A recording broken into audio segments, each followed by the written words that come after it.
Tanggal. Ubos. Marami, di ba? Masakit. Hindi init ang stick. Maniwala ka sa akin. Walang kapasok-pasok ang mga daliri mo sa paa. Walang kasakit-sakit yan. Magtiwala ka lang sa akin. Ubusin mo to.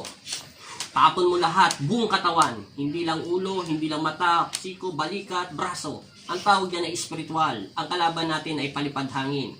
Hangin sa hangin din ang makakatapat sa kanya.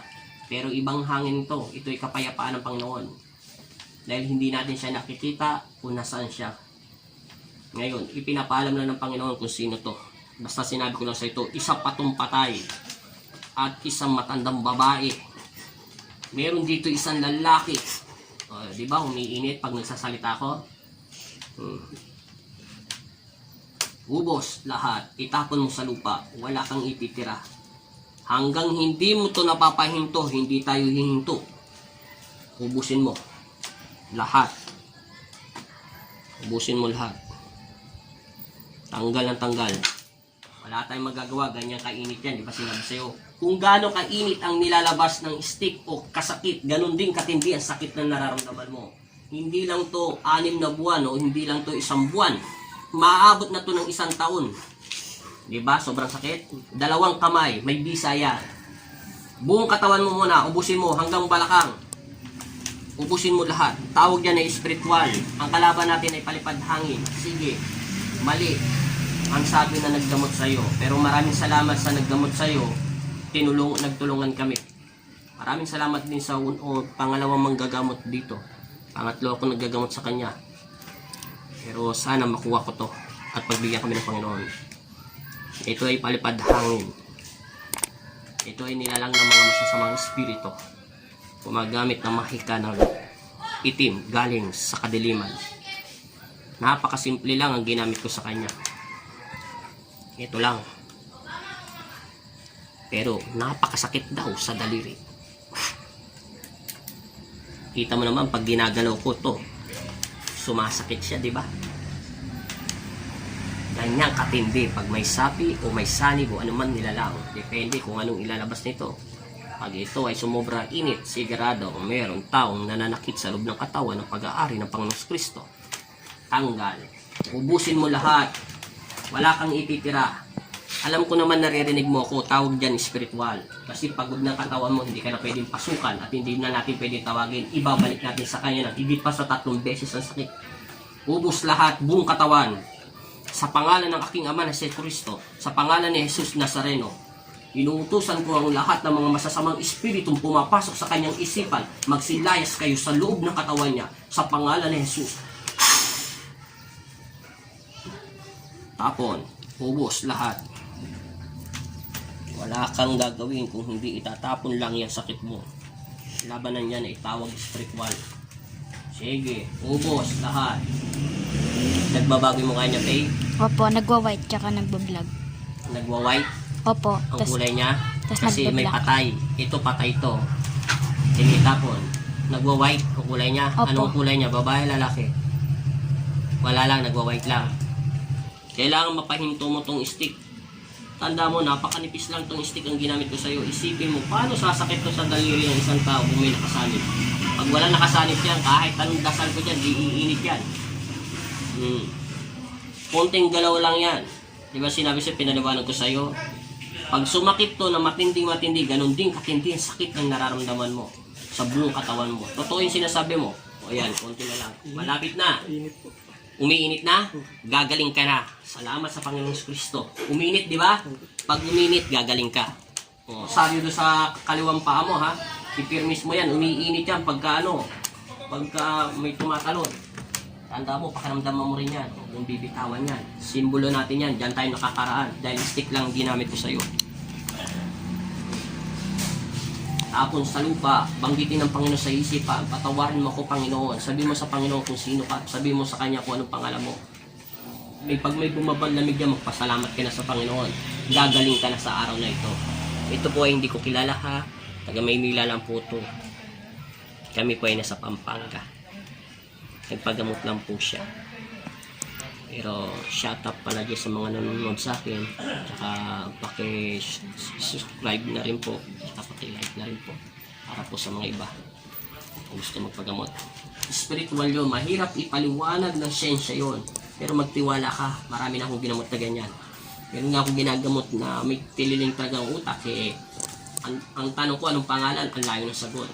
Pero awa ng Diyos, pangalawang balik, kabisado niya na pangalan niya. Sige, isang balik na lang yun, magaling na. Yun naman yung antayin nyo sa video, ha?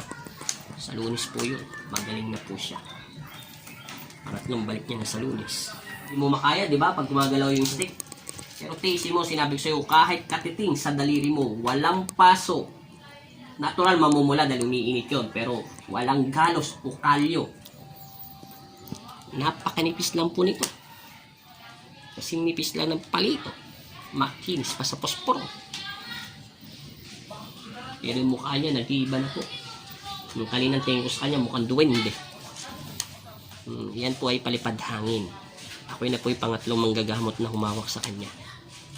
Sana po pagbigyan tayo ng Pong Jesus Nazareno at ang Panginoong Kristo para gumaling po siya at magtiwala lang tayo na si Jesus na sa puso natin. I-focus mo lang yung isip. Tawag po dyan ay spiritual. Ang kalaban po namin ay palipad hangin. Matindi po kasi ang palipad hangin kaysa sa kulam. Dinadala po kasi ito ng spiritual na marumi. Galing po yun sa impyerno o anumang mahik ang ginagamit nila. Ang tawag doon ay mga babay lang ng unang panahon.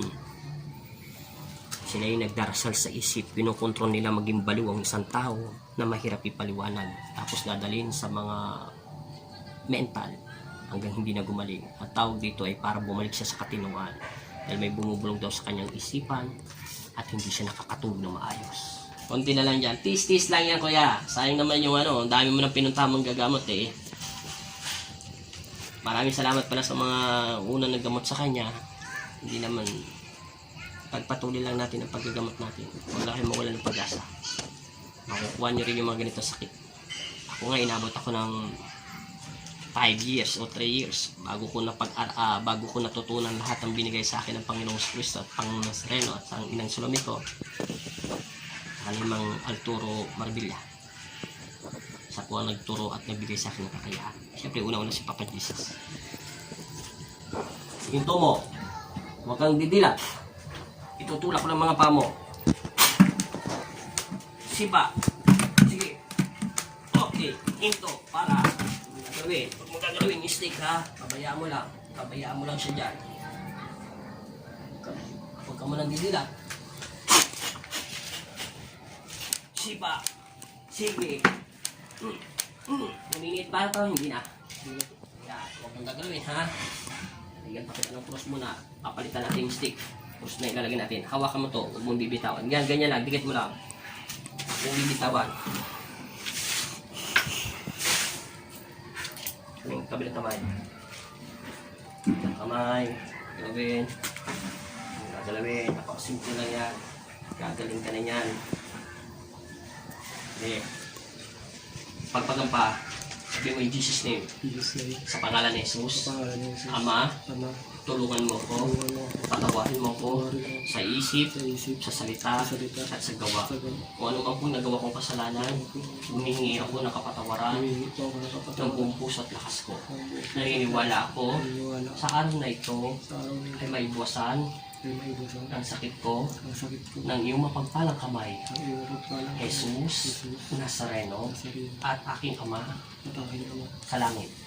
Amen. Yuko.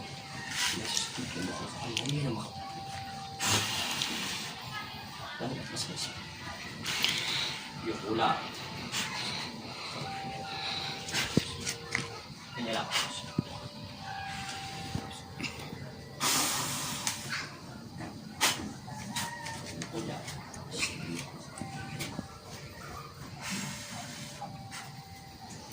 Tawan, ha?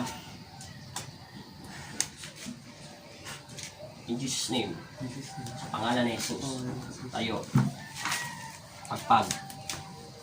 Talon. 3 beses. In Jesus' name. Upo. Kuminit to, sumakit. Alin naman sakit? Perehas. Pagpag mo pa. Sige. Hindi, umupo ka lang. Pagpag mo, sabi mo, Ama namin, sumasalangit ka. Sambahin ang ngalan mo. Mapasa amin ang karyan mo. Sundin ang loob mo.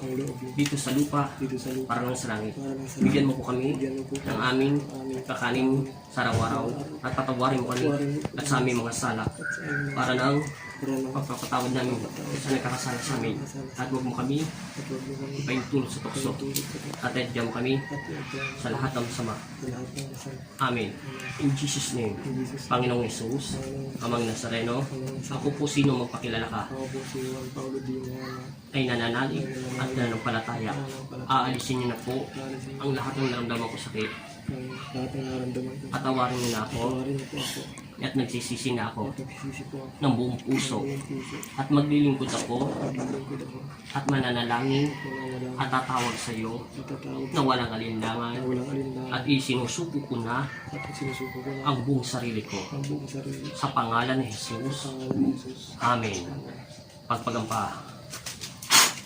Uminit, sumakit pa. Ito sa kanan.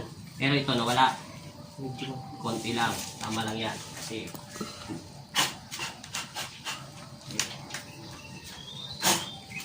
dila. Ulo. Galaw mo. Nawala yung sakit. Inom ka mo ng tubig.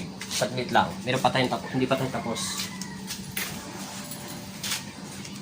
Relax lang. Kunti lang ha. Tama na. Bigyan mo siya mamaya ng tubig pig. Upo ka muna rito. Walang sugat yung paa mo ha. Straight. Natural lang.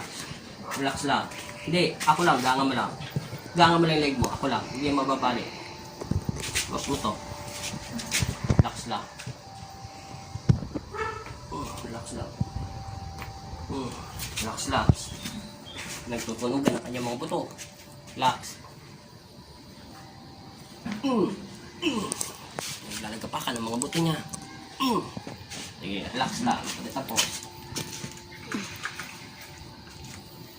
Ganito kamay. Ganyan. Dilat. Huwag ka nang pimikit. Ganyan. Ilagay sa batok. Ganyan ang paa ha. Relax lang. Ako lang bahala. Bagsak mo katawan mo. Ganyan lang paa.